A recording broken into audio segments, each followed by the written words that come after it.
Many people, operate under a fundamental misunderstanding when it comes to attraction and relationships.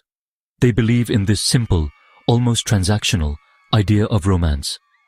The core of this belief is that if you are consistently kind, always available, and incredibly helpful to someone you're interested in, that person will eventually develop romantic feelings for you. It's seen as a direct deposit of niceness into a relationship bank account, with the expected withdrawal being love and affection. Now, this logic seems sound on the surface.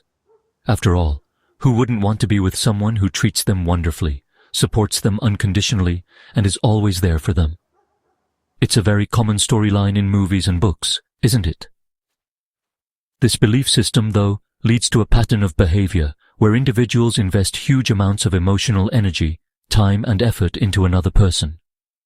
They become the go-to person for advice, the shoulder to cry on after a bad day, and the reliable helper for any small crisis that might arise.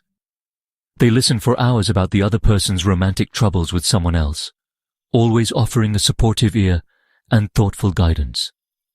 They do all of this with the quiet hope that their dedication will be noticed and, in time, rewarded with the romantic connection they deeply desire.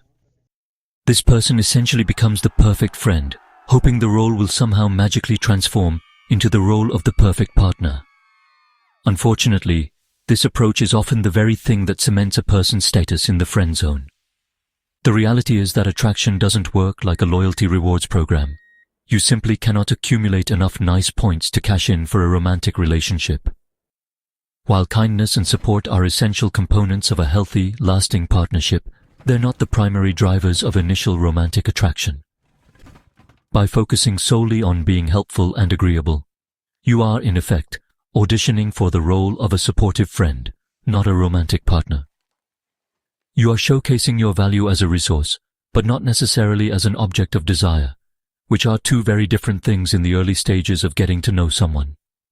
The truth is, human attraction is far more complex than a simple equation of niceness equals romance.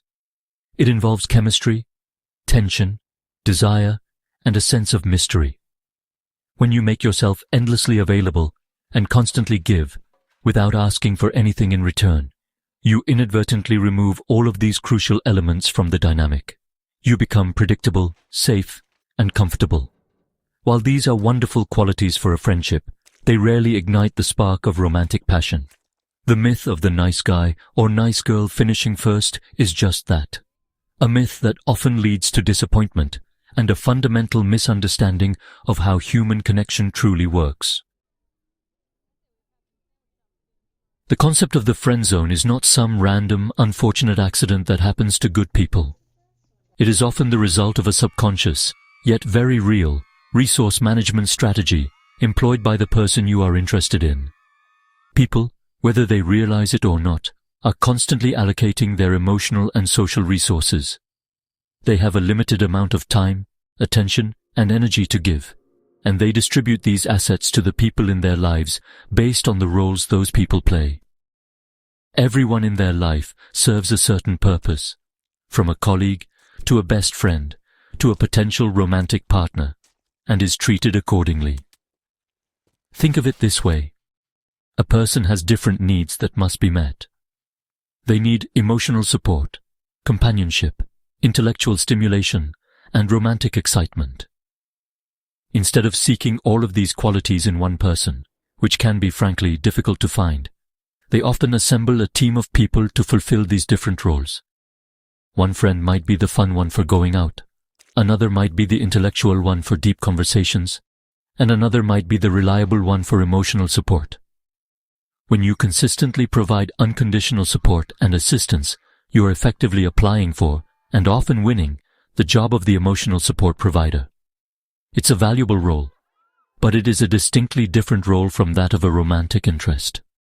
This is why someone can genuinely care about you, value your presence in their life immensely, and even tell you that they can't live without you, yet still feel no romantic attraction. They are not lying. They truly do value the resource you provide. You are the person they call when they have a problem with the person they are actually attracted to. You are the stable, reliable harbor in their emotional storms. They have categorized you as an essential part of their support system, a platonic pillar of their life. This categorization is not malicious. It is a practical, subconscious way of organizing their social world to meet their various needs efficiently. Therefore, being friend-zoned is not a sign of your personal failure or a reflection of your worth as a person. It is simply an outcome of the role you have played in that person's life. You have demonstrated, through your actions, that you are an excellent source of comfort and stability. The person has accepted this offer and placed you in the corresponding box in their mind. They turn to you for the resources you've proven you can provide, support and friendship, while they look elsewhere to satisfy their need for romance and passion. It's a logical, if often painful, result of a social dynamic that you helped create. There is a basic economic principle that applies just as much to human relationships as it does to goods and services: the principle of supply and demand. In simple terms, things that are rare or scarce are perceived as more valuable, while things that are abundant and always available are perceived as less valuable. When something is difficult to obtain, we inherently believe it must be worth the effort. We work harder for it. We appreciate it more when we finally get it, and we are more afraid of losing it. This principle is deeply ingrained in human psychology and plays a huge role in the dynamics of attraction.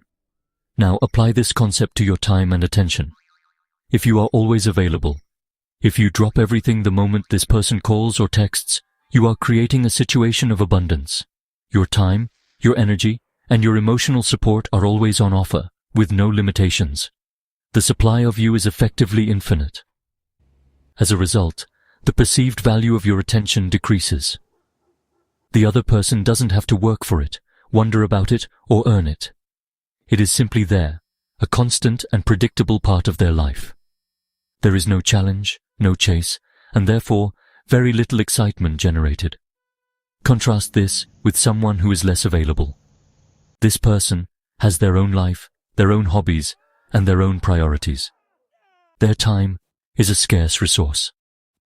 To get their attention, one has to make an effort, be interesting, and prove their worth. This scarcity creates a sense of value. The person becomes a prize to be won, not a service to be used. The effort required to gain their time and attention makes the interaction more meaningful and memorable. This is not about playing games. It is about demonstrating that you have a full, engaging life of your own, which is an inherently attractive quality. This is why being overly helpful can backfire. When you're constantly solving their problems, you become a utility, like running water, essential but taken for granted. People don't develop passionate romantic feelings for their utilities. They develop those feelings for things that feel special, rare, and a little out of reach. They value the things they have to invest in. If you are investing 100% and they are investing nothing to get your attention, the imbalance is clear. They have no reason to see you as a high-value, desirable partner, because your own actions have told them your time is not a scarce commodity. To shift the dynamic from friend to potential partner, you must be willing to fundamentally change your behavior. The first and, honestly, most crucial step in this process is to stop being endlessly available and agreeable. You have to introduce the power of no into your interactions, not as a tool for manipulation, but as an act of self-respect. This means you no longer drop your plans just because they want to hang out, and you stop being their on-call therapist for their other romantic entanglements. It's really about setting boundaries that protect your own time and emotional well-being. This change will likely feel uncomfortable at first. You may worry that by saying no or being less available, you will push the person away entirely. You might fear that if you stop being the helpful friend, you will lose them from your life. This is a valid concern, but you must ask yourself, what are you holding on to? You are clinging to a dynamic that is making you unhappy and preventing you from getting what you truly want. Continuing the same pattern of behavior will only lead to the same result. So, to get a different outcome, you must be brave enough to risk disrupting the current, unsatisfying status quo. Start by focusing on your own life. Instead of waiting by the phone for them to call, fill your time with things that you are passionate about. Join a new club, take up a fitness challenge, work on a personal project, and spend time with other friends and family who value you. When you have a rich, fulfilling life of your own, you naturally become less available. Your no to them is not an empty gesture. It is a genuine yes to something else that is important to you. You are no longer waiting for them to be the main event in your life. You are busy, starring in your own. This shift does two powerful things. First, it communicates to the other person that your time is valuable and that you are not simply a resource waiting to be used. They have to start putting in effort if they want to be a part of your life. Second, and more importantly, it builds your own sense of self-worth. You begin to realize that your happiness is not dependent on their approval or affection. You are a whole person on your own. This newfound independence and confidence are, honestly, the very things that can make someone see you in a completely new and far more attractive light. Ultimately, the journey out of the friend zone is not about learning a new set of tactics to win someone over. It's really about an internal shift toward profound self-respect. True attraction is not something you can negotiate or earn through acts of service. It is a response to the value you project. And the most powerful way to project value is to genuinely value yourself first. When you respect your own time, protect your own emotional energy, and pursue your own happiness, you send an undeniable message to the world about your worth. Self-respect means understanding that you are not a supporting character in someone else's story. You are the main character in your own. This means you stop accepting roles that do not serve you. You no longer volunteer for the position of the unpaid therapist or the 24/7 support line. You recognize that your kindness and support are precious gifts to be shared with people who reciprocate and value you in the way you wish to be valued. This isn't about being selfish. It's about being healthy. It's about creating balanced relationships where giving and receiving are in harmony. When you operate from a place of high self-worth, your entire demeanor changes. You carry yourself with more confidence. Your conversations become more engaging because you're not just trying to please the other person.